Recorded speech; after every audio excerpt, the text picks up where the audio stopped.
Bonjour à tous et à toutes, assalamu alaikum, que la paix soit avec vous.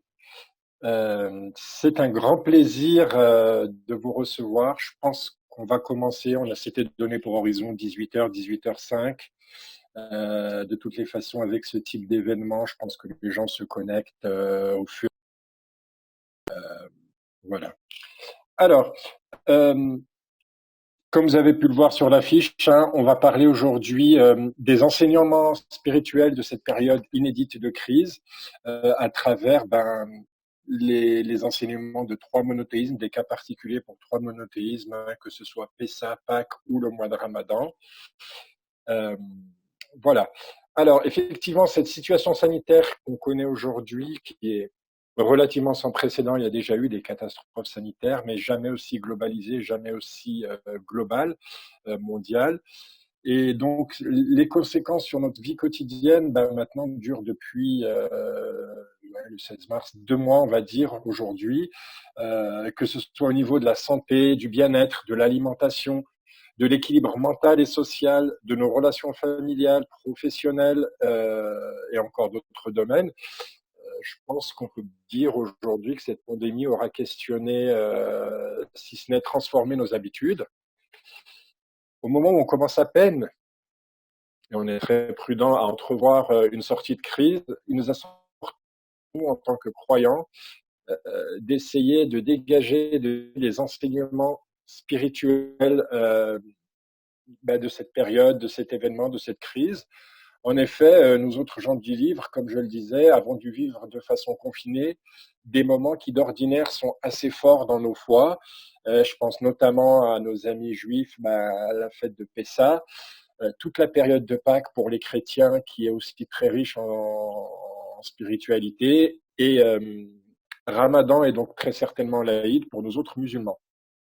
Donc pour évoquer cela et échanger, bien sûr, on a vraiment le plaisir de recevoir aujourd'hui plusieurs intervenantes. Tout d'abord, Michel El Arar, hein, qui est ministre officiant de la synagogue de Saint-Étienne, qui donc lui, bien entendu, va nous parler de Pessa et puis comment il a pu lui le vivre, comment ses coreligionnaires ont pu vivre ça et quels enseignements spirituels ils ont pu tirer du confinement en cette période-là.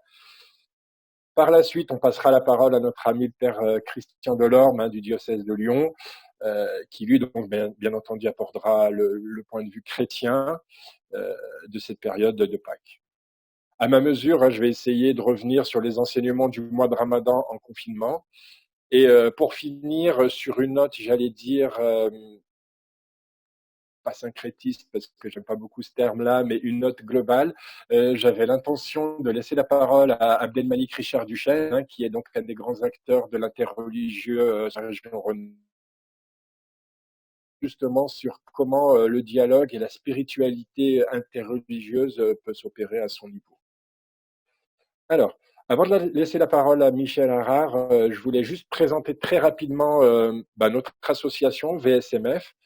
Certains d'entre vous la connaissent, pour d'autres non. VSMF, donc, c'est l'acronyme de Valeurs et Spiritualité musulmane de France. C'est une association qui a un peu moins d'une dizaine d'années, dont l'objectif est de promouvoir la connaissance de la spiritualité musulmane, de ses valeurs et de l'importance de sa dimension éthique et culturelle, de la mise en pratique des qualités nobles, hein, à l'image de notre prophète, à travers tout un tas d'événements, notamment l'organisation de conférences, de concerts, de rencontres interreligieuses, un petit peu comme on le fait aujourd'hui, et ou des fois tout simplement des manifestations interculturelles, hein, voire même à vocation sociale. On se positionne à l'opposé des tendances de repli sur soi, hein, et donc VSMF se destine à devenir un espace, un forum d'échange et de dialogue. Et en outre, nous insistons sur la nécessité de développer une éthique qui soit basée sur la reconnaissance de l'autre, l'entraide et le bon comportement. Le bon comportement, c'est un mot qui est très important pour nous autres musulmans, puisque c'est ce qu'on appelle le ihsan, le bel agir. C'est un petit peu l'objectif de tout musulman, c'est d'arriver à cette finalité-là. VSMF est donc né d'une rencontre entre musulmans venus de différents horizons, des convertis, des gens qui étaient dans la spiritualité, des fois des gens qui étaient migrants, et qui partagent les mêmes aspirations à vivre une spiritualité. On n'est pas uniquement dans le champ religieux exotérique, hein, bien entendu, on est dans la spiritualité, et on essaie de la vivre de manière intense tout en continuant à œuvrer de manière impliquée dans notre société. Euh, voilà.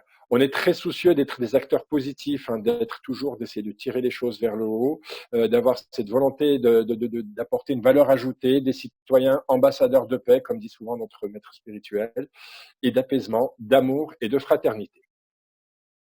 Alors, pendant que je parlais à la régie, on nous a projeté tout simplement pour vous montrer que nous, on a essayé de rester actifs pendant ce confinement. On n'a pas pu organiser nos conférences, et ben on est passé par Zoom, par Skype, par des choses comme ça. C'est déjà, donc là, c'est notre 7e événement depuis le début du confinement. En plus de 3 gros événements auxquels on a participé avec d'autres personnes, bon, donc celui d'aujourd'hui, bien entendu, mais aussi avec Valeurs et Spiritualité musulmane de Suisse, une conférence, et puis des rencontres spirituelles du Ramadan, qui est un événement récurrent qui prend place tous les vendredis. Voilà. Alors, sans plus tarder, je vais laisser la parole à Michel Elarard. Allez-y, je vous en prie.